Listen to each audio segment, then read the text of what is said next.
మనం చదువుకున్నామండి.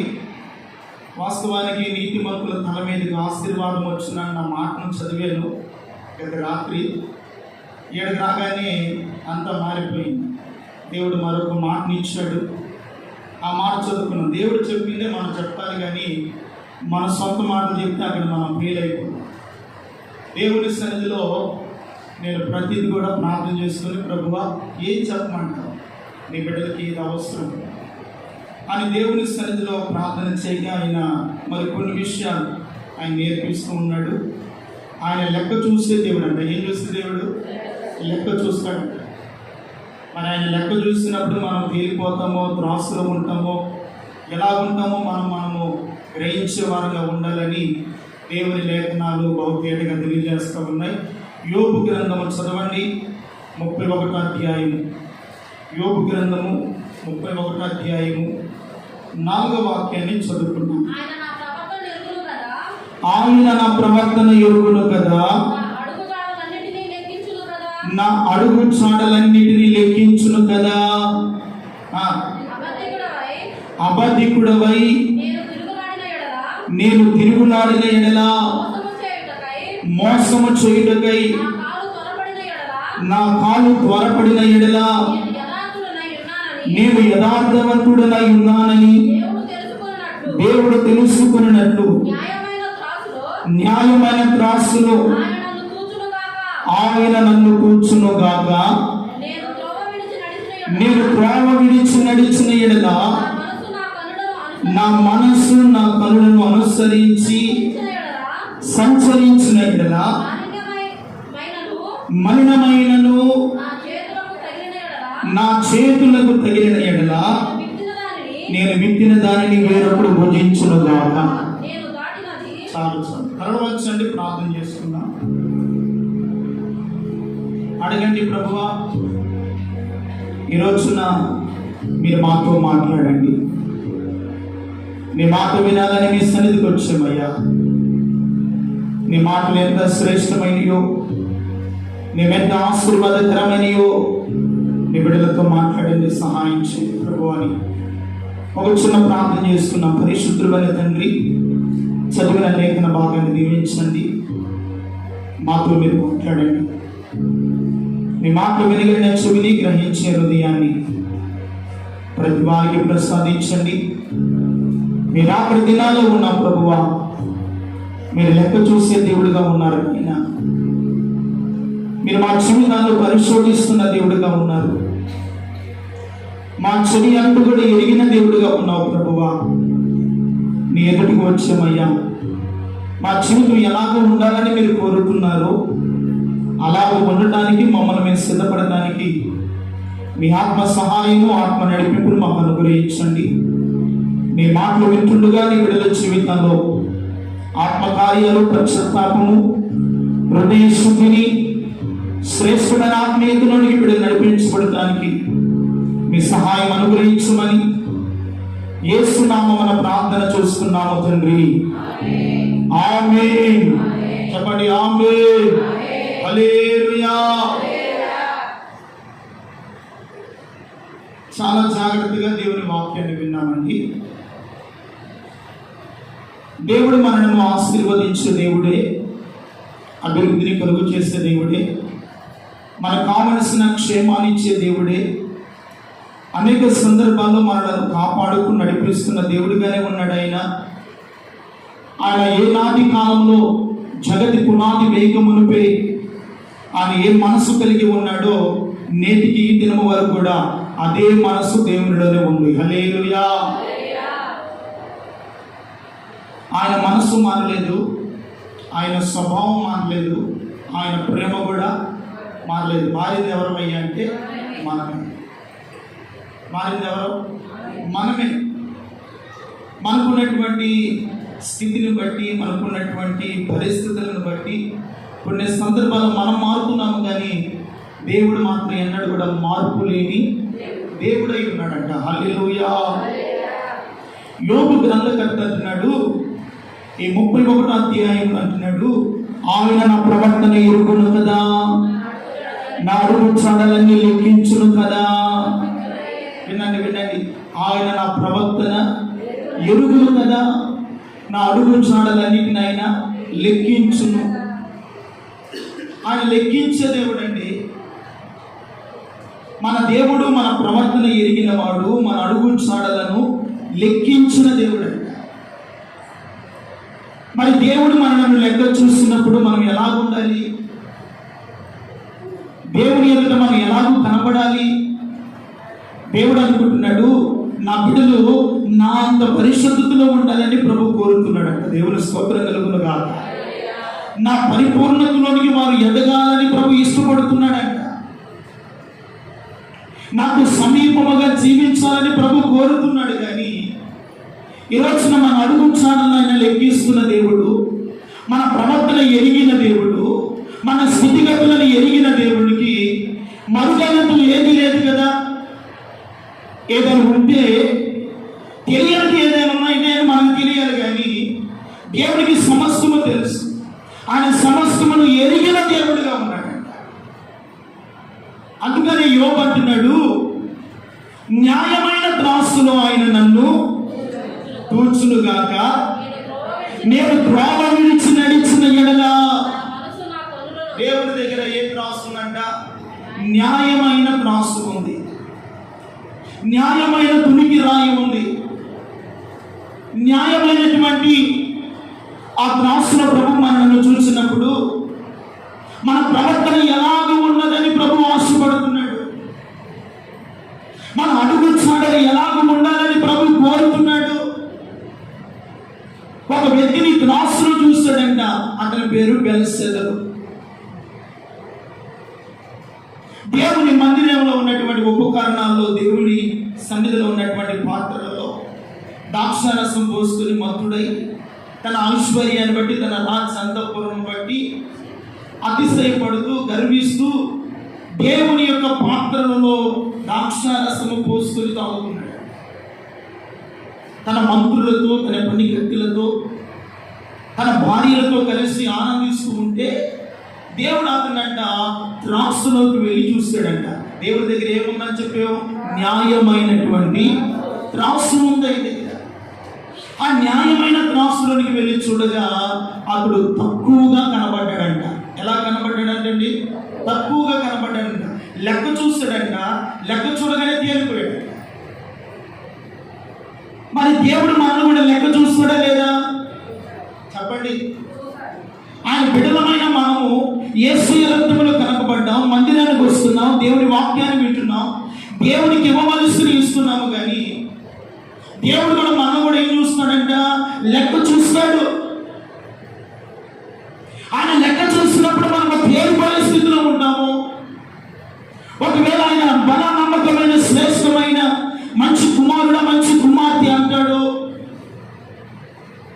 మన జీవితం ఎలాగ ఉండాలని ప్రభు ఆశపడుతున్నాడో లేఖనాలను వెళ్ళి మనం చూస్తే దానియేలు గ్రంథం అంటాడు కదా, 5వ అధ్యాయం 24వ వచనం ఒకసారి చదవండి.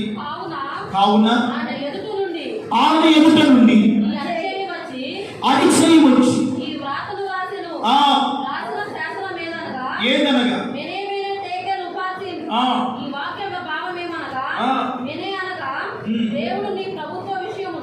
దేవుడు నీ ప్రభుత్వపు విషయంలో ఆయన లెక్క చూసి దాన్ని ఏం చేశాడంట? ముగించాడు. ఆయన నిన్ను త్రాసులో తూచగా ఎలా కనబడ్డాడంట? తక్కువగా కనబడ్డాడు. చాలు చాలు. త్రాసులో పెట్టి చూడగా ఎలా కనబడ్డాడు? తక్కువగా కనబడ్డాడు. దేవుడు బిడ్డ, దేవుడు మనల్ని త్రాసులో చూసినప్పుడు మనం తక్కువగా తేలిపోకూడదు. ఆయన లెక్క చూసినప్పుడు ఆయన లెక్కకు సరిపడే ఆ యొక్క విధానంలో దేవుడు మనల్ని ఉంచగలిగితే, నీవు ఆయనకు సరిపోయే రీతిలో ఉండగలిగితే, నీ ప్రభుత్వాన్ని దేవుడు లెక్క చూసినప్పుడు ఆయనకి ఇష్టమైన రీతిలో నువ్వు తేలగలిగితే ఆయనలో ఉన్నటువంటి కృప మీరు అనుభవించుదురుగాక. హల్లెలూయా.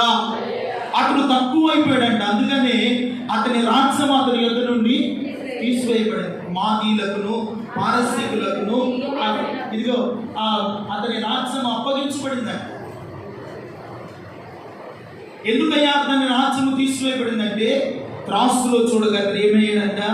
తేలిపోయాడు. లెక్క చూస్తాడంట. దేవుడు బిడ్డారా, దేవుడు ఆయన రక్తములో కడగబడిన నిన్ను నన్ను ఒక రోజున లెక్క అడుగుతాడన్న సంగతి మనము ఎరిగిన వారమై ఉండాలి. దేవుని స్తోత్రం చెప్పండి. ఎరిగాడంట భక్తుడైన యోబు. ఎరిగిన వాడై ఆయన నా అడుగు చాడలన్నిటినీ లెక్కించేను కదా. ఆయన అడుగు చాడలు లెక్కించును కదా. ఆయన అడుగు చాడలు లెక్కించినప్పుడు, నా ప్రవర్తన ఎరిగినప్పుడు నేను ఆయన ఎదుట ఎలాగూ ఉండాలి? న్యాయమైన త్రాసులో దేవుడు నన్ను చూసినప్పుడు నా త్రోవలు, నా మార్గము దేవుని ఎదుట సరియైనగా కనబడాలని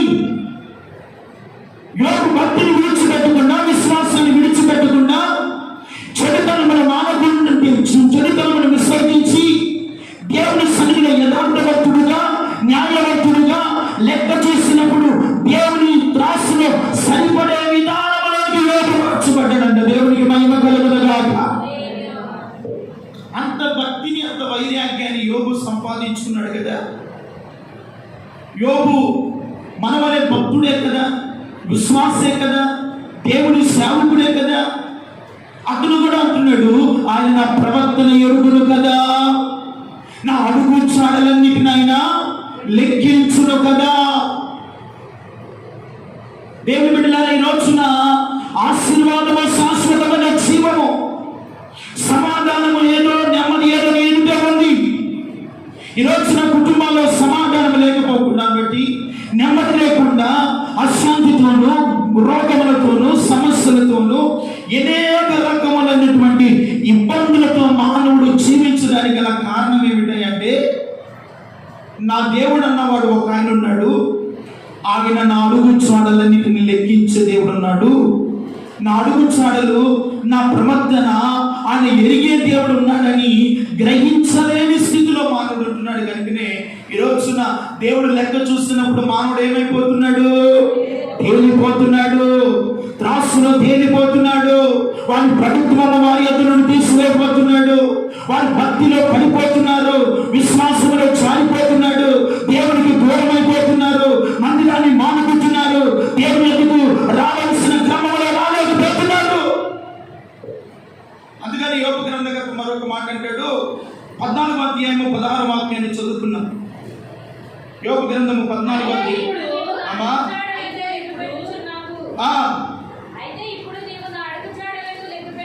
అయితే ఇప్పుడు నీవు నా అడుగు చాడలో లెక్క పెట్టుచున్నావు. నా పాపములను నీవు సహింపలేక ఉన్నావు. నా అతిక్రమణ సంచిలో ముద్రింపబడి ఉన్నది.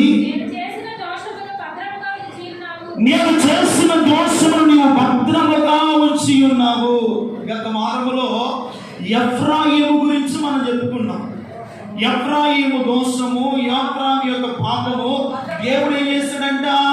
భద్రపరుస్తూ ఉన్నాడంట. అతడు దాచి ఉంచాడంట. ఇక్కడ యోబు అంటున్నాడు, 14వ వచనంలో అంటాడు, 16వ వచనంలో ఏమంటున్నాడమ్మా? అయితే ఇప్పుడు నీవు నా అడుగు చాడలన్నీ లెక్కించి ఉన్నావు. నా పాపమును సహింపలేక ఉన్నావు. యోబు ఏమైనా పాపం చేశాడండి? యోబు ఏమైనా పాపం చేశాడా? యోబు నోటితోనైనను ఏం చేయలేదంట? పాపము చేయలేదు. అతను అంటున్నాడు, నీవు నా అడుగు చాడలన్నీ లెక్కించి ఉన్నావు. నీవు నా పాపమును సహించలేక ఉన్నావు.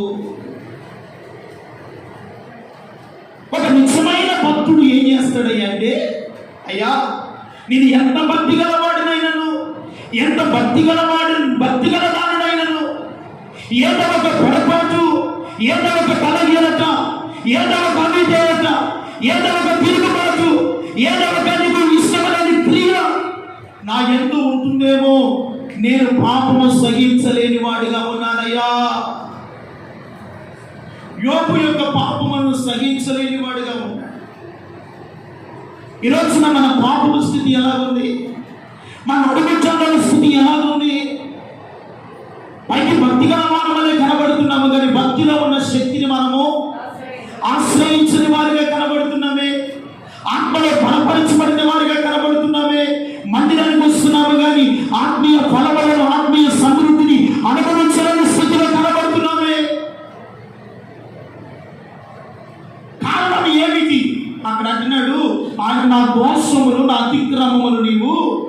ఎక్కడ తెచ్చాడంట? సంచిలో ఉంచాడు. అతిక్రమం ఎక్కడ ఉంచాడంటండి? సంచిలో ముద్రింపబడి ఉన్నవి. ప్రియమైన వల్ల మన అతిక్రమములు కూడా ఎక్కడ ఉంటాయి? ఒక సంచిలో ముద్రింపబడి ఉంది.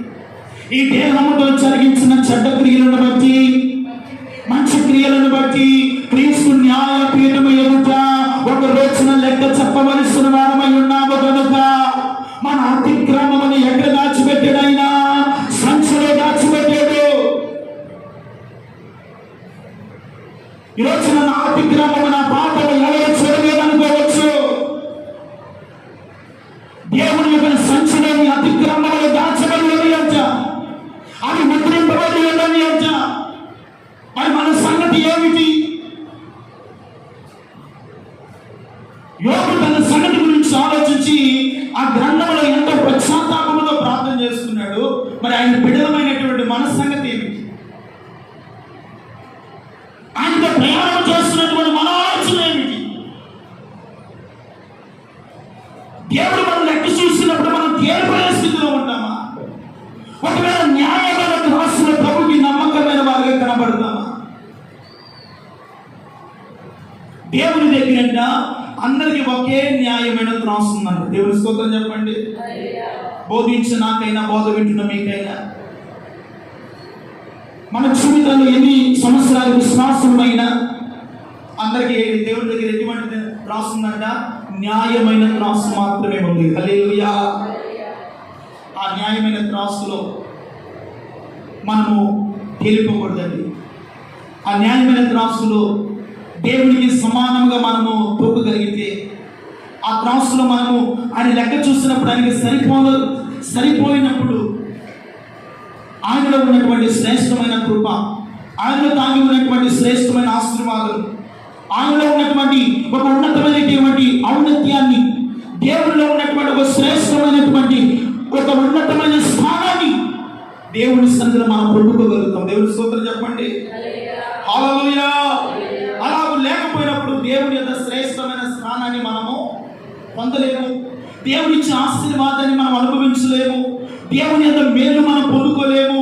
దేవుడు మన కుటుంబాన్ని ఆశీర్వదించలేకపోతే మన జీవితాలు ఇలాగ ఎలాగో ఆశీర్వదింపబడతాయి. ఈరోజున మీరు దేవుడు ఆశీర్వదించాలనే దేవుని మందిరానికి వస్తుంది. దేవుని యొక్క మేలు పొందుకోవాలి. నేను, నా కుటుంబము, నా బిడ్డలు, నా భర్త, నా భార్య సంతోషముగా, సమాధానకరంగా, ఆశీర్వాదకరంగా ఉండాలనే కదా దేవుని ఎదుగు వస్తుంది. మరి దేవుడు మిమ్మల్ని ఆశీర్వదించాలి అంటే మన అతిక్రమములో ఆయన ఒక సంచిలో ముద్రిస్తున్నాడంటే, అది దేవుడు ఒక రోజున లెక్క చూసినప్పుడు దేవుని ఎదుట మన అతిక్రమములు కనబడితే మనము దేవుని ఎదుట నిలబడగలుగుతామా? దేవుని ఆశీర్వాదాన్ని పొందుకోగలుగుతామా? దేవుడు మన కొరకు సిద్ధపరచబడిన రాజ్యంలో మనం ప్రవేశించగలుగుతామా? అందుకని అంటాడు చూడండి, ఒక మాట కీర్తనకారుడైన దావీదు కూడా ఎరిగిన వాడిని అంటున్నాడు. 51వ కీర్తన మొదటి అధ్యాయము 1వ వచనము 2వ లైన్ చదువుకుంటే, నా అతిక్రమములను తుడిచివేయుము, నా దోషము పోవునట్లు నన్ను బాగుగా కడుగుము. నా అతిక్రమము తుడిచివేయుము. ఎందుకు అతిక్రమమును తుడిచివేయమంటున్నాడంటే, నా అతిక్రమమును ఆయన దగ్గర ఒక సంచి ఉన్నది. ఆ సంచిలో నా అతిక్రమమును ఏం చేస్తాడు? ఆయన ముద్రిస్తాడు, భద్రపరుస్తాడేమో అని ఎరిగిన దావీదు ఏం చేస్తాడంటే, అయ్యా ఏదో తెలిసి తెలియక, ఏదో నువ్వు నన్ను ఇష్టానుసారిగా చేసుకున్నావు, ఏదో పుట్టుకెట్టి నేను అవిధేయుడయ్యానయ్యా, నాకు జ్ఞానం కలిగించే ప్రవక్త ద్వారా అని దేవుని యొక్క వెంటనే పశ్చాత్తాపడి సాగిలపడి దేవుని సన్నిధిలో కన్నీరు కాచి దావీదు ప్రార్థన చేస్తున్నాడు. దేవునికి స్తోత్రం కలుగునుగాక. దావీదు అతిక్రమమును సంచిలో ముద్రింపబడకుండా అతిక్రమమును తుడిచివేశాడు. హల్లెలూయా. ఏం చేశాడంటే అతిక్రమమును తుడిచివేశాడు. తుడిచివేయడం మాత్రమే కాదు, తూర్పు నుండి పడమటకు ఎంత దూరము నా పాపములను, నా అతిక్రమములను నీవు నాకు అంత దూరం చేసావు. హల్లెలూయా. ఏం చేశాడంట? దూరం చేస్తాడు. దావీదు కూడా ఎరిగాడు, ఆయన నన్ను లెక్క చూస్తాడు, నేను అతిక్రమం చేస్తున్న వాడినే, నాకు ప్రవర్తన ద్వారా దేవుడు నన్ను హెచ్చరించాడు, నా అతిక్రమంలో సంచుల ముద్రింపబడకుండా వెంటనే నేను దేవుని సన్నిధికి వెళ్ళి నా అతిక్రమములు తుడిచివే ప్రభు అని పశ్చాత్తాపడుతున్నాడు. దేవుని స్తోత్రం చెప్పండి. ఈరోజు నీవు నేను దేవుని ఎందుకు వచ్చాం? ఇంకా మన హృదయాలు ఏ అతిక్రమములు ఉన్నాయో, ఏ పాపములు ఉన్నాయో అవి సంచులో ముద్రింపబడక మునిపే ఈ రోజున మన అతిక్రమములు యేసు రక్తము చేత తుడిచివేయబడునుగాక, అతిక్రమములు కడిగి వేయబడునుగాక, పాపములు పరిశుద్ధపరచబడునుగాక. అడుక్కోవాలి దేవుని ఎందుకు వచ్చాం? దేవుని ఎందుకు వస్తున్నామయ్యా అంటే అతిక్రమములు కడుక్కుంటాడు, విడిచిపెడటానికి, పాపాన్ని మానడానికి, దేవుని సన్నిధిలో నమ్మకంగా బ్రతకడానికి. హల్లెలూయా. అందుకని దేవుడు ఒక మాట అన్నాడు, త్రోవ ప్రక్కన చూసిన అంచురపు చెట్టు మాట ఎక్కడ ఉందంటే అది త్రోవ ప్రక్కన ఉంది. దానికి త్రోవ ప్రక్కన అయిపోయింది. ఒక చోట అంటున్నాడు, దాక్షాణ చోటలో నేను ఒక అంచురపు చెట్టు చూసాను అన్నాడు. ఒక చోట అంటాడు, త్రోవ పక్కన నేను ఒక అంజూరపు చెట్టును చూశాను. ఈరోజు నా మనుషులు ఎక్కడ ఉంటున్నారయ్యా అంటే త్రోవ ప్రక్కన ఉంటున్నారు, అతిక్రమము జరిగే స్థలాల్లో ఉంటున్నారు, పాపము జరిగే ప్రదేశాల్లో ఉంటున్నారు, చీకటికరమైనటువంటి అనుభవాలతో ఉంటున్నారు. అందుకని దేవుడు అంజూరపు చెట్టును చూసి నువ్వు ఎన్నటికీ కాపు కాయకుండు ఉండుగాక. ఏం చేశాడు? ఎన్నటికీ నీవు కాపు కాయకుండా ఉండుగాకని శపించాడు. వెంటనే వెంటనే ఆలస్యంగా లేదండి, వెంటనే అంజూరపు చెట్టు ఏమైపోయింది? ఎండిపోయింది. ఏమైందంట? వెంటనే ఎండిపోయింది. ఎండిపోవడానికి గల కారణం ఏమిటి? అది ఎక్కడుంది? ప్రవర్తన ఉండవలసింది ఎక్కడ? తోటలో కదా. ఉండవలసింది ఎక్కడ? తోటలో ఉంటే అది క్షేమముగా ఉంటుంది. తోటలో ఉంటే ప్రతిరోజు నీరు ఉంటాయి. తోటలో ఉంటే దానికి కావలసిన సమృద్ధి దొరుకుతుంది. తోటలో ఉంటే ఆహ్లాద పచ్చగాను, సౌందర్యముగాను, మహిమకరంగాను ఆ చెట్టు కనబడుతుంది. దేవుని స్తోత్రం చెప్పండి. ఇప్పుడు తోటలో లేకుండా త్రోవ ప్రక్కన ఉంది. ఈ రోజున చాలా మంది త్రోవ ప్రక్కన ఉంటున్నటువంటి చెట్లులాగే ఉన్నారు. అందుకని దేవుడు వారిని చూసి అంటున్నాడు, ఈ కన్నడికి మీరు ఆత్మీయంగా కాపు కాయకుండా ఎండిపోతురు కాక. ఈ రోజున కుటుంబాలు ఎండిపోవడానికి, కుటుంబాలు దిగజారిపోవడానికి, కుటుంబంలో ఆశీర్వాదం లేకపోవడానికి, కుటుంబంలో రోగము, దరిద్రత తాండమాడడానికి గల కారణం ఏంటో తెలుసా? తోటలో ఉండవలసిన చెట్టు ఎక్కడుందంట? త్రోవ ప్రక్కన ఉంది. అందుకని మొదటి వాక్యం అంటాడు కీర్తనకారుడు, దుష్టుల ఆలోచన చొప్పున నడవక, పాపుల మార్గమున నిలవక, అపహాస్యులు కూర్చున్న చోట కూర్చుండగా యెహోవా ధర్మశాస్త్రమందు ఏం చేయమంటున్నాడు? ఈ అంజూరపు చెట్టుకి త్రోవ ప్రక్కన ఎందుకంటే దుస్తుల ఆలోచన కావాలంట. ఏం కావాలంట? దుస్తుల ఆలోచన కావాలి. పాపుల మార్గాలంటే ఆమెకి ఇష్టము. అపహాస్యులు కూర్చున్న చోట కూర్చున్నట్టు ఆ చెట్టుకి ఇష్టము. వ్యర్థమైన కాలక్షేపం చేయడం దానికి ఇష్టము. అందుకని దాని ఎదుగు వచ్చి చూశాడు, కానీ పచ్చగానే ఉంది, ఆశీర్వాదకరంగానే ఉంది. ఆకులు చూస్తే రమ్యంగా ఉన్నాయి, కానీ ఏమి లేవంట, ఫలాలు లేవు. ఎందుకంటే దాని అతిక్రమం అనంట దేవుడు సంచులో ముద్రించినప్పుడంట, దాని లెక్క చూసినప్పుడంట ఆ అంచురపు చెట్టు ఏమైపోయిందంట? కేలిపోయింది. చెట్టు అంటే మనమేనండి, ఎవరో కాదు. దేవుడు కొన్ని సందర్భాల్లో చెట్లతోనూ, కొన్ని ఫలాలతోనూ, కొన్ని ఆత్మ సంబంధమైనటువంటి ఆ పక్షులతోనూ దేవుడు మనల్ని ఏం చేశాడంట? పోల్చాడు. పక్షిరాజు అనగా ఎత్తైన ఆత్మీయ అనుభవాలతో ఎగరడం. దేవుడు స్తోత్రం చెప్పండి. కనుక ఇలా కొన్ని వాటితో దేవుడు విశ్వాసులను పోల్చి మనకు అర్థమయ్యే రీతిలో ఆత్మదేవుడు నేటి కడవరి కాలం అందు దేవుడు మనతో మాట్లాడుతున్నాడు. దేవుడు స్తోత్రం చెప్పండి. హల్లెలూయా. ఇప్పుడు ఆ అంజూరపు యొక్క చెట్టు యొక్క లెక్క చూస్తేనంట అది తేలిపోయిందంట. అందుకని నీకెన్నటికి నీవు కాపు కాయకుందువు కాకని ఏం చేస్తాడు? శపించాడు. ప్రియమైన వాళ్ళరా, దేవుడు శపిస్తే మనం వెళ్ళిపోతామే కదా, దేవుడు శపిస్తే మనం నష్టపోతామే కదా, దేవుడు శపిస్తే ఆశీర్వాదం ఉంటుందండి? ఉండదు కదా. దేవుడు శపిస్తే ఆశీర్వాదం బదులుగా రోగము, శ్రమ, దరిద్రత, ఇదిగో భయంకరమైనటువంటి స్థితి మనం అనుభవిస్తాం కదా. అందుకని మీరు శప్పింపబడే అనుభవాలతో ఉండకూడదు, మీరు ఫలించే అనుభవాలతో ఉండాలని నా దేవుడు ఇష్టపడుతున్నాడు. హల్లెలూయా. నమ్మిన వాళ్ళు చప్పటి కొట్టు దేవుడికి మహిమ కలుగును గాక. హల్లెలూయా. దేవుడు మనం ఎక్కడ చూసినప్పుడు మనం తేలికెళ్ళాం. ఆ చెట్టును చూస్తే తేలికెళ్ళాం. మరి మనం చూస్తే మనం ఎలా ఉండాలి? న్యాయమైన దాసులో దేవునికి సరిపడే సమానముగా మనము ఆ తునికి రాళ్ళలో తేలిదుగా. హల్లెలూయా. అప్పుడు అంటాడు, నా తండ్రి చేత ఆశీర్వదింపబడిన వారులారా లోపలికి రండి. హల్లెలూయా. త్రోవ పక్కన ఉన్న చెట్టు ఫలిస్తేనంట, ఫలములు కాస్తేనంట, ఆ చెట్టు ఎండిపోకుండా పచ్చగా ఉంటేనంట, శ్రేష్టమైన అనుభవాలతో నింపబడితేనంట, నీవు బయట నిలవనేలా లోపలికి రమ్ము అని దేవుడు పిలుస్తాడంట. హల్లెలూయా. ఏమంటాడు? లోపలికి రమ్ము,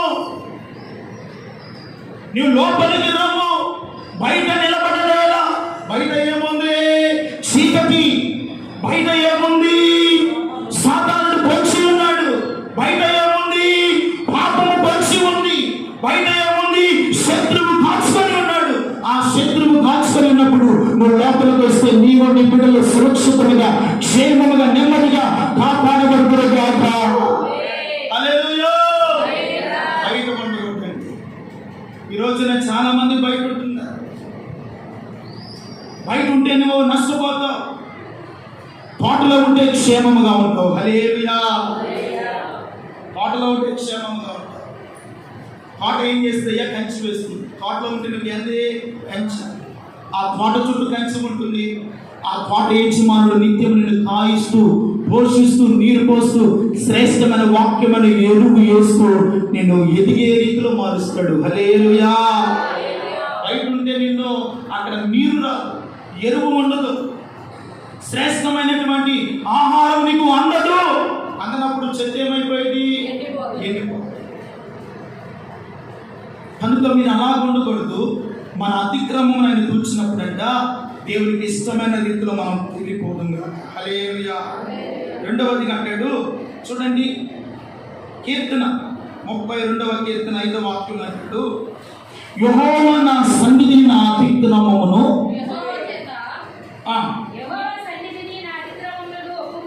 యెహోవా సన్నిధిలో నా అతిక్రమములను నేను ఒప్పుకొందును అనుకొంటిని. నీవు నా పాపదోషములను పరిహరించి ఉన్నావు. కావున నీ దర్శన కాలమందు భక్తి గల వారందరూ నీకు ప్రార్థన చేయుదురు. విస్తార జల ప్రవాహములు పొర్లి వచ్చునను నిశ్చయముగా వారి మీదకు రావు. హల్లెలూయా. విస్తారమైన ప్రవాహములు పొర్లి వచ్చునను అవి వారి మీదకు రావు. ఈ రోజున ప్రవాహములు కుటుంబాలు పొర్లి వస్తున్నాయి. శోధన వెంబడి శోధన, శ్రమ వెంబడి శ్రమ, దరిద్రత వెంబడి దరిద్రత, రోగాలు వెంబడి రోగాలు. ప్రవాహములు ఏం చేస్తున్నవి చెప్పండి? పొర్లి వస్తున్నాయి. ఎందుకయ్యా ప్రవాహము వలె ఈరోజున శోధన, శ్రమ, రోగము, బలహీనత, ఆర్థిక సమస్య, బిడ్డల మధ్య నీ జీవితంలో ఆశీర్వాదం లేకుండా అవి పొర్లి వస్తున్నాయి అంటే ఇంకా నా అతిక్రమమును నేను ఒప్పుకోవట్లేదుగా, అతిక్రమమును విడిచిపెట్టలేదుగా, పాపమును మానలేకపోతున్నావుగా, దేవుడి యొద్దకు వచ్చి పశ్చాత్తాపపడలేకపోతున్నావుగా. దావీదంటాడు, యెహోవా నీ సన్నిధిని నా అతిక్రమమును ఒప్పుకొందును. హల్లెలూయా. ఈరోజున దేవుని సన్నిధిలో మన అతిక్రమమును ఒప్పుకుంటే ఏ శ్రమ ప్రవాహం వల్ల పొర్లి వస్తున్నాయో ఆ శ్రమను దేవుడు ఆపివేయును గాక, ఆ శోధన దేవుడు ఆపివేయును గాక. ఆపివేస్తాడు ఆయన. ఏం చేయాలంటే నా అతిక్రమమును యెహోవా సన్నిధిలో నేను ఒప్పుకోవాలండి. బోధిస్తున్న నేను ఒప్పుకోవాలి, మీరైనా ఒప్పుకోవాలి. ఎంతటి భక్తి గల వారమైన దేవుని యందు మనము ఒప్పుకున్నప్పుడే మన జీవితంలో ఆశీర్వాదం అనే కృపను మనం చూడగలుగుతాం. దేవుని స్తోత్రం చెప్పండి. హల్లెలూయా. అందుకని ఎరిగిన దావీదు అంటాడు, నీ సన్నిధిలో నా అతిక్రమములను నేను ఒప్పుకుందును. దేవుడు మన లెక్క చూస్తున్నప్పుడు మనం ఎందుకు తేలిపోవాలి, మనం ఎందుకు తక్కువైపోవాలి, ఎందుకు దేవుని ఒకరికి పాత్రలు అవ్వాలి, ఎందుకు మనం ఎండిపోవాలి, ఎందుకు మనం శపింపబడాలి? అలా ఉండకుండా దేవుని ఎదుకు వచ్చాం కదా, ఆయన సన్నిధిలో ఉన్నాం కదా, ప్రభు బలలో చేయబోతున్నాం కదా, నిశ్చయముగా దేవుని సన్నిధిలో మన అతిక్రమములను ఒప్పుకొందును గాక, మన పాపములను ఒప్పుకొందును గాక. ఒప్పుకొని విడిచిపెట్టి ఎన్నటికి అతిక్రమము చేయకుండా దేవుని సన్నిధిలో నిర్దోషముగా బ్రతుకును గాక. ఒప్పుకున్నావు, విడిచిపెట్టావు, కనికరించావు, ఎన్నటికి మరలా ఏం చేయకూడదు. మరి ఎన్నటికి మనలో ఏ అతిక్రమము కూడా కనబడకూడదు. ఆల్రెడీ వేస్తే మన అతిక్రమము కొరకై ఆయన గాయపరచబడ్డాడు, నలగొట్టబడ్డాడు. మన సమానార్థమైన శిక్ష ఆయన భరించాడు. ఆయన పొందిన దెబ్బల చేత నిశ్చయముగా నా దేవుడు మీకు స్వస్థత ఇచ్చిన గాక. హల్లెలూయా. అందుకని అంటాడు, మీ అతిక్రమముల కొరకు నేను పొందను, గాయపరచబడ్డాను. యెషయా గ్రంథంలో అంటాడు, మీ దోషములను బట్టి నేను నలగొట్టబడ్డాను, మీ సమానార్థమైన శిక్షను నేను భరించి. చదవండి 53వ అధ్యాయము 4వ వచనం అంటాడు, భరించాడు, వహించాడు, అయినను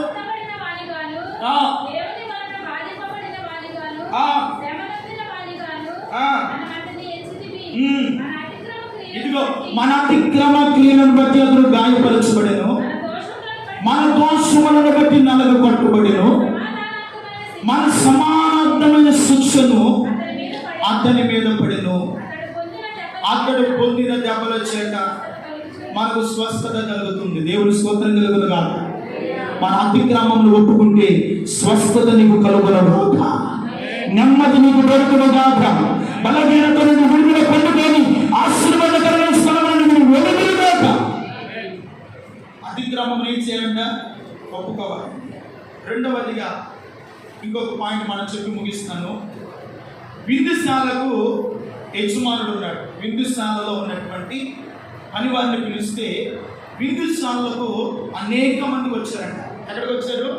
విందుశాలకు అనేక మంది వచ్చారు. ఆ అనేక మంది వస్తే ఆ విందుశాలలో ఉన్నటువంటి వారికి వస్త్రము కనబడలేదంట. ఏం కనబడలేదంటండి? వస్త్రము లేదంట. వస్త్రము లేకపోవడాన్ని బట్టి ఆ విందుశాలలో ఉన్నటువంటి యజమానులు చూసి వారిని వెలుపటి చీకటిలో పడవేయమన్నాడు. ఎందుకు వారిని వెలుపటి చీకటిలో పడవేయమన్నాడు? ఆయన పిలిపించాడుగా. వీధిలో ఉన్న వారిని, రాజమార్గాల్లో ఉన్న వారిని, మంచి వారినేమి చెడ్డవారినేమి అందరినీ ఏం చేశాడు? పిలిపించాడు కదా. పిలిపించిన ఆయన మరి కొంతమందికి రక్షణ అనే వస్త్రం ఉంటుంది, కొంతమందికి రక్షణ అనే వస్త్రము ఉండదు. అందరూ పిలిపించాడు. అతని ఉద్దేశం ఏమిటంటే అందరూ వస్త్రమును ధరించిన వారే ఉండాలనుకున్నాడు. దేవుని స్తోత్రం కలుగును గాక. ఆ వస్త్రము కనబడని ఒకరిని చూశాడంట. అంటే మిగిలిన వారందరికి ఏమున్నాయని? వస్త్రాలు ఉన్నాయని. దేవుని స్తోత్రం కలుగును గాక. ఒకరికి మాత్రం వస్త్రం కనబడలేనప్పుడు వాడిని పిలిచాడంట. పిలిచి వాడిని ఏం చేశాడంట? వాడి చేతులు కాళ్ళు కట్టించి వెలుపటి చీకటిలో. ఈ రోజున ఎంతమంది వస్త్రాన్ని కాపాడుకోలేకపోతున్నారు? ఈ రోజున చాలా మంది రక్షణ వస్త్రాన్ని కాపాడుకోలేకపోతున్నారు. దేవుడు నీకు ఇచ్చిన రక్షణ వస్త్రాన్ని లెక్క చూసినప్పుడు ఆ వస్త్రాన్ని నీవు కాపాడుకునే ఆత్మీయత దేవుడు నీకు ఇచ్చిన గాక. కాపాడుకోవాలండి. ఈ కడవరి కాలంలో దేవుడు నీలో చూసేది, నేను ఇచ్చిన రక్షణ వస్త్రాన్ని ఏ రీతిగా కాపాడుకుంటావు, ఎలాగూ నువ్వు వాటిని భద్రపరుచుకున్నావు, ఎలాగూ దేవుని రాకడ వరకు ఆ వస్త్రాన్ని తెలుపుగానే మార్చుకోగలుగుతున్నావు అంటే వస్త్రం అనగా మన దేహము. దేవుని స్తోత్రం చెప్పండి. ఈ దేహాన్ని దేవుని రాకడ వరకు పరిశుద్ధముగా మనం ఉంచుకుంటాము కాక. ఆయన వచ్చి వారు ఎట్లా ఉన్నారంట? పరిశుద్ధముగా ఉంచుకోవాలి. ఈ వస్త్రాన్ని ఎక్కడంటే అక్కడ పడేయకూడదు, ఎక్కడంటే అక్కడ మనం కూర్చోకూడదు, ఎక్కడంటే అక్కడ ఈ వస్త్రానికి చాలా విలువ ఉంది. దేవుని స్తోత్రం చెప్పండి. దేవుడు ఇచ్చిన ఈ రక్షణ వస్త్రానికి విలువ ఉందంట. దేవునికి మహిమ కలుగును గాక. చదవండి ఒక మాట ప్రకటన గ్రంథము, లేకపోతే మత్తయి సువార్త 22 అధ్యాయము 10 వచనం చదువుతున్నాం. 22:10. ఆ దాసులు రాజమార్గములోకి పోయి చెడ్డవారినేమి మంచివారినేమి కనబడిన వారందరినీ పోగు చేసిరి. ఆ పెండిశాలలో చూడగా లోపలికి వచ్చి స్నేహితుడా ఏమి లేదంట, పెళ్లి వస్త్రము లేక నువ్వు ఎందుకు వచ్చావు అడుగక వాడికి సమాధానం అనేది లేదు. ప్రియమైన వాళ్ళరా, పెళ్లి వస్త్రము లేక నువ్వు ఎలాగూ విందుశాలకు వచ్చితివి? ప్రియమైన వాళ్ళరా, రేపు సియోనులో మనము ఈ రక్షణ వస్త్రము లేకుండా ఆయన ఎదుట నిలబడగలుగుతామా? దేవుడు నీలో చూసేది మొదట ఏమిటంటే, ఆయన ఇచ్చిన రక్షణ వస్త్రము ధరించుకొని ఉంటే ఆయన నిన్ను చూసి ఆనందిస్తాడంట. దేవునికి మహిమ కలుగును గాక. ఆయన నిన్ను బట్టి సంతోషిస్తాడంట. ఆ వస్త్రమును వాడు ధరించుకోకుండా ఉండిన కారణాన్ని బట్టి వాడిని రాజు ప్రశ్నిస్తాడంట. వాడు మౌని అయి నిలబడ్డాడు. ఏమయ్యాడండి? మౌనుగా మనం నిలబడితే ఏమంటున్నాడు తర్వాత? కట్టి రోసువేడి. చూడండి, అక్కడ ఏర్పును పళ్ళు కొడుకుటయు ఉండునని వారితో చెప్తున్నాడు. ప్రియమైన వాళ్ళరా, ఈ రక్షణ వస్త్రాన్ని దేవుని రాకడ దినమందు వరకు దేవుడు మధ్యాకాశంలో పెళ్లి కుమారుడుగా రాబోతున్నాడు. పెళ్లి కుమార్తె వధువు సంగముగా ఈ వస్త్రములను, ఈ తెల్లని వస్త్రములను ధరించి దేవుని ఎదుట మనం నిలబడుకోగాక. హల్లెలూయా. రాజు మనలను విందుశాలకు తోడుకొని పోవునుగాక. విందుశాలకు తోడు. అందుకని ప్రకటన గ్రంథంలో ఒక మాట అంటాడు, 3వ అధ్యాయము 4వ వచనం చదవండి. ఆయన రాకడను కూర్చున్న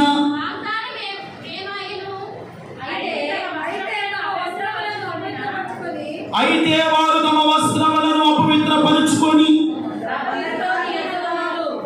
వారు ఏం చేశారంట? రాక్షసుల వారు తమ వస్త్రములను ఏం చేసుకుంటున్నారంట? అపవిత్రపరుచుకొని ఉన్నారు. వారు అర్హులు కనుక తెల్లని వస్త్రములను ధరించుకొని నాతో కూడా సంచరించెదరు. జయించిన వారు అలాగునే తెల్లని వస్త్రములను ధరించి, ఇదిగో తెల్లని వస్త్రములను ధరించుకున్న వారి పేరు జీవ గ్రంథముల నుండి ఏ మాత్రమైనను తుడిచిపెట్టబడదు. దేవునికి మహిమ కలుగును గాక. ఈ తెల్లని వస్త్రం నీ దేహం మీదకి రావాలని ప్రయాసపడు. దేవుని స్తోత్రం చెప్పండి. ఈ లోపల డబ్బు కోసం, ఆస్తి కోసం, ఐశ్వర్యం కోసం, ఇదిగో ఈ లోపల ఎంత ప్రయాసపడినా ఈ తెల్లని వస్త్రం నీకు లేకపోతే జీవ గ్రంథంలో నీ పేడేమైపోతే తుడిచివేయబడింది. అయితే ఈ తెల్లని వస్త్రం ఉంటేనంట ఏ మాత్రమైన తుడిచిపెట్టబడదు. దేవునికి స్తోత్రం కలుగును గాక. దేవుని రాకడ ఎదుట మనకి ఇచ్చిన ఈ తెల్లని రక్షణ వస్త్రములను అపవిత్ర పరచుకోకుండా పరిశుద్ధంగా తెలుపు చేసుకొని దేవుని విందుశాలకు మనం అందరం ప్రభుత్వం గాక. దేవుని ఉన్నటువంటి ఆశీర్వాదం దేవుడు మనకి ఇచ్చిన గాక. గొర్రె పిల్ల యొక్క దీప కాంతిలో మనలను దేవుడు తన కృప చేత కప్పి మనలను నింపున గాక. ఆశీర్వాదముతో దేవుడు మనల్ని వినియోగించిన గాక. అందుకని ఒక మాట అంటాడు, 7వ అధ్యాయం 9వ వచనం చదవండి. ప్రకటన గ్రంథం 7వ అధ్యాయం 9వ వచనం. అటు తరువాత నేను చూడండి, ఇదిగో ప్రతి జనము నుండి, ప్రతి వంశము, ప్రజలలో నుండి, ఆయా భాషలు మాట్లాడు వారిలో నుండి వచ్చి ఎవరినూ లెక్కింప శక్తి వచ్చాలని సమూహము కనబడను. వారు తెల్లని వస్త్రములను ధరించి ఖర్జూరపు మట్టలు చేతపట్టుకొని సింహాసనం ఎదుటను గొర్రె పిల్ల ఎదుటను ఆశీనుడైన గొర్రె పిల్లకును మన రక్షణకు స్తోత్రమని మగా శబ్దముతో వెలుగెత్తి చెప్పి దేవునికి మహిమ కలుగునుగాక. ఏ వస్త్రములను ధరించిన వారే బలారాధనకు ఏ వస్త్రం ఉండాలి? రంగుల వస్త్రం కాదు, తెల్లని వస్త్రం. ప్రియమైన వాళ్ళారా, దేవుడు ఉన్న ఈ గొర్రె పిల్ల రక్తంలో మన వస్త్రం ఏం చేశాడంట? తెలుపు చేశాడు కదా. తెలుపు చేసుకున్న మనం ఎందుకు ఆ తెలుపును మనము కాపాడుకోవాలి. దేవుని స్తోత్రం కలుగునుగాక. తెల్లని వస్త్రాన్ని మనం ఎంత భద్రంగా కాపాడుకుంటామో ఈ దేహం అనే శరీరాన్ని ప్రభు రాకడ వరకు తెల్లగా తెలుపు చేసుకుంటూ దేవుని రాకడ ఎదుట మీరు పవిత్రులుగా కనబడుతున్నారు. కనపడాలి. తెల్లని వస్త్రాన్ని ధరించుకోనంట ఖర్జూరపు మాటలు చేత పట్టుకున్నారంట. దేవుని స్తోత్రం చెప్పండి. ఏం పట్టుకున్నారంటండి? ఖర్జూరపు మాటలు చేత పెట్టుకొని సింహాసనకును గొర్రె పిల్లకును నిలవబడి సింహాసనాశ్రుని దేవుని స్తుతిస్తున్నారంట. హల్లెలూయా. రేపు ఒక రోజు మనకు మధ్యాకాశంలో తెల్లని వస్త్రం ఇస్తారు. పరిశుద్ధులకు తగినటువంటి నీతి క్రియలు ఏమిటాయి అంటే ఈ తెల్లని వస్త్రమే. దేవుని స్తోత్రం కలుగునుగాక. హల్లెలూయా. ఈ వస్త్రములను మనము కాపాడుకోవాలి. దేవునికి మహిమ కలుగునుగాక. చక్రియ గ్రంథం అంటాడు, ఇదిగో యెహోషువ అంట మలినమైన వస్త్రంతో నిలబడి ఉన్నాడు. ఏ వస్త్రంతో నిలబడి ఉన్నాడంట? మలినమైన వస్త్రంతో నిలబడి ఉన్నాడంట. వెంటనే అక్కడ రాయబడిన మాట ఏమిటంటే అతని మలినమైన వస్త్రములను తీసి పారవేశాడంట. దేవుని స్తోత్రం కలుగునుగాక. ఈ రోజున మనలో ఉన్నటువంటి మన హృదయంలో ఉన్నటువంటి ప్రతి విధమైనటువంటి పాపమని అతిక్రమమని ప్రతి వస్త్రము దూరముగా పారవేయునుగాక. వాటిని తొలగించుకుంటునుగాక. తొలగించుకున్నప్పుడంట దేవుడు లెక్క చూసినప్పుడు యోబు దేవుని యొక్క లెక్కలో సమానంగా తేలిరంట. దేవుని స్తోత్రం చెప్పండి. పవిత్రుడుగా కనపడ్డాడు, నీతిమంతుడుగా కనపడ్డాడంట, యథార్థవంతుడుగా కనపడ్డాడంట, పాపము లేని వాడిగా కనబడ్డాడంట. సమస్తము కోల్పోయిన తర్వాత యోబు యొక్క ఆ పరిశుద్ధమైన జీవితాన్ని బట్టి రెండంతల ఆశీర్వాదం యోబు కుటుంబంలోకి దేవుడు వచ్చాడు. దేవుడు స్తోత్రం చెప్పండి. నీ పవిత్రను బట్టి, నీ పరిశుద్ధతను బట్టి, నీ నీతిని బట్టి నీ యొక్క జీవితంలో ప్రభు లెక్క చూస్తున్నప్పుడంట యోబు పొందినటువంటి రెండంతల ఆశీర్వాదము సంగమా మీరు కూడా నిశ్చయంగా నా దేవుడి సన్నిధిలో పొందుకుందురుగాక. ఆయన లెక్క చూసినప్పుడు మన అతిక్రమములు ఏ మాత్రమైన మరక వలె కనబడకుండా పవిత్రముగా కనబడునుగాక, నీతిమంతులుగా కనబడుదుముగాక, నిర్దోషులుగా కనబడుదుముగాక. గొర్రె పిల్ల సన్నిధిలో మనం ఖర్జూర మంటలు పట్టుకొని ఆయన సింహాసనం ఎదుట నిలబడే కృప దేవుడు మన సంఘానికి దయచేయునుగాక, మన బిడ్డలకు దయచేయునుగాక. ఇంకా మన కుటుంబాల్లో ఎవరికి రక్షణ వస్త్రం లేదో వారి కొరకు మీరు ప్రార్థన చేయండి. దేవుడి రక్షణ వస్త్రములు దేవుడు వారికి కూడా ధరింపచేయునుగాక. ఏం చేస్తారు? వారు కూడా ధరింపజేస్తారు. వారు కూడా మన వారి ఖర్జూర మంటలు చేతపట్టుకొని గొర్రె పిల్లకు సింహాసనం ఎదుట నిలబడి దేవునికి స్తోత్రం అని చెప్పాలి. దేవుని స్తోత్రం కలుగునుగాక. అలాగ జీవించే పవిత్రత, అలాగ నడిచే కృపను, అలాగ నడిచే భాగ్యాన్ని దేవుడు మనకి ఇచ్చినట్లుగా, దేవుడి సన్నిధిని అలాగ జీవించినట్లుగా దేవుడు మన లెక్క చూసినప్పుడు ఇదిగో ఒక బెల్షాత్రు వలె తేలిపోకుండా, ఒక బెల్షాత్రు వలె మనం తేలిపోకుండా, ఒక యోధా వలె మనం తేలిపోకుండా, ఒక స్తోత్రం చూడండి, ఒక గ్యాసీ వలె మనం తేలిపోకుండా ప్రియమైన వాళ్ళారా, దేవుని ఎదుట మనం లెక్క చూసినప్పుడు ఆయనకు సరిపడే లెక్క మనలో కనబడునుగాక. అలా కనబడినప్పుడే అలా నమ్మకమైన మంచి రాష్ట్రం, అలా నమ్మకమైన మంచి రాష్ట్రం. ఇదిగో నా తండ్రి చేత ఆశీర్వదింపబడిన వాళ్ళ మీరు ఎండిపోయే అనుభవాల్లో ఉండకూడదు, మీరు శాపగ్రస్తమైన అనుభవాల్లో ఉండకూడదు, కీడు దరిద్రత అనుభవించబడకూడదు. ఇదిగో ఆశీర్వదింపబడిన స్థలంలోనికి మీరు రండి. దేవుని స్తోత్రం కలుగునుగాక. ఆశీర్వాదింపబడిన స్థలములనంట వేదన ఉండదంట, కన్నీళ్ళు ఉండవంట, నిట్టూర్పులు ఉండవంట, మరణం ఉండదంట. నిత్యము అక్కడ సంతోషము, ఆనందము, సమాధానముతో ఉండంట.